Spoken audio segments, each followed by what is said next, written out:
महाराष्ट्र की राजनीति ने एक नया मोड़ ले लिया है। पिछले कई दिनों से लगातार जो चर्चा चल रही थी कि सरकार टूटेगी या नहीं, उस पर आज मोहर लगती हुई नजर आई और सरकार टूटी। उद्धव ठाकरे ने कल इस्तीफा दिया और आज एकनाथ शिंदे ने सरकार का बनाई और नए चीफ मिनिस्टर के तौर पर अपनी शपथ ली। एकनाथ शिंदे कौन हैं और किस तरह से उन्होंने महाराष्ट्र की राजनीति को बदला और किस तरह का सफर उनका राजनीति में रहा, इसी पर आधारित है आज की हमारी ये खास वीडियो। एकनाथ शिंदे का जन्म 9 फरवरी सन 1964 को हुआ था। सतारा उनका गृह जिला है। पढ़ाई के लिए शिंदे ठाणे आए। 11वीं तक की पढ़ाई यहीं की। इसके बाद बावले एस्टेट इलाके में रहकर ऑटो रिक्शा चलाने लगे। इसी दौरान उनकी मुलाकात शिवसेना नेता आनंद दिघे से हुई। महज 18 साल की उम्र में उनका राजनीतिक जीवन शुरू हुआ और शिंदे एक आम शिवसेना कार्यकर्ता के रूप में काम करने लगे। करीब 1.5 दशक तक शिवसेना कार्यकर्ता के रूप में काम करने के बाद सन 1997 में शिंदे ने चुनावी राजनीति में कदम रखा। सन 1997 के ठाणे नगर निगम चुनाव में आनंद दिघे ने शिंदे को पार्षद का टिकट दिया। शिंदे अपने पहले ही चुनाव में जीतने में सफल रहे। 2001 में नगर निगम सदन में विपक्ष के नेता बने। इसके बाद दोबारा 2002 में दूसरी बार निगम पार्षद बने। आनंद दिघे के निधन के बाद बढ़ता गया कद। शिंदे का कद साल 2001 के बाद बढ़ना शुरू हुआ जब उनके राजनीतिक गुरु आनंद दिघे का निधन हो गया। इसके बाद ठाणे की राजनीति में शिंदे की पकड़ मजबूत होने लगी। सन 2005 में नारायण राणे के पार्टी छोड़ने के बाद शिंदे का कद शिवसेना में बढ़ता ही चला गया। जब राज ठाकरे ने पार्टी छोड़ी तो शिंदे ठाकरे परिवार के करीब आ गए। 2004 में पहली बार विधायक बने। 2004 के विधानसभा चुनाव में शिवसेना ने शिंदे को ठाणे विधानसभा सीट से टिकट दिया।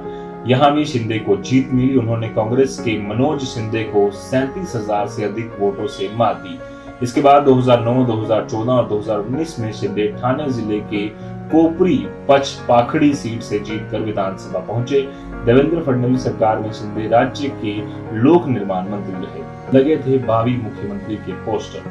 सन 2019 के विधानसभा चुनाव के बाद शिंदे मुख्यमंत्री पद की रेस में सबसे आगे थे। चुनाव के बाद विधायक दल की बैठक में खुद आदित्य ठाकरे ने शिंदे के नाम का प्रस्ताव रखा और वह शिवसेना विधायक दल के नेता चुने गए। इसके बाद तो उनके समर्थकों ने तो थाने में भावी मुख्यमंत्री एकनाथ शिंदे के पोस्टर तक लगा दिए थे।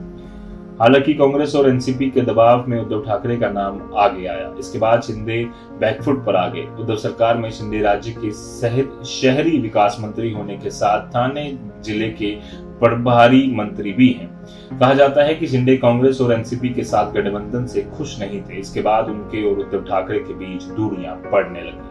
फरवरी 2022 में एकनाथ शिंदे के जन्मदिन पर भी उनके समर्थकों ने भावी मुख्यमंत्री के पोस्टर लगाए थे।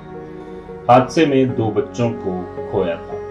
बात उस वक्त की है जब शिंदे पार्षद हुआ करते थे। इस दौरान उनका परिवार सतारा गया हुआ था।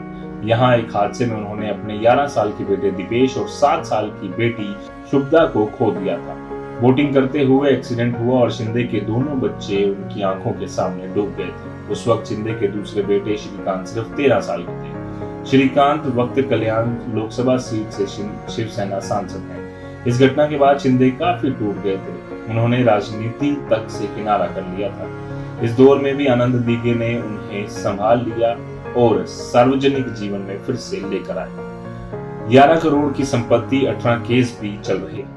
2019 में विधानसभा चुनाव में एकनाथ शिंदे ने जो हलफनामा दिया था उसके अनुसार उनके ऊपर कुल 18 आपराधिक मामले चल रहे हैं। इनमें आग या विस्फोट पदार्थ से नुकसान पहुंचाने, गैर कानूनन तरीके से इकट्ठा हुई भीड़ का हिस्सा होना, सरकारी कर्मचारी के आदेशों की अवहेलना करने जैसे आरोप हैं। इस हलफनामे के मुताबिक शिंदे के पास कुल 11 करोड़ 56 लाख से ज्यादा की संपत्ति है।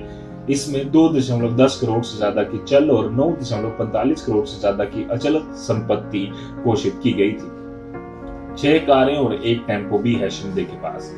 चुनावी हलफनामे के मुताबिक शिंदे के पास कुल 6 कारें हैं। इनमें से 3 शिंदे के नाम और 3 उनकी पत्नी के नाम पर है। शिंदे की पत्नी के नाम पर 1 टेम्पो भी है।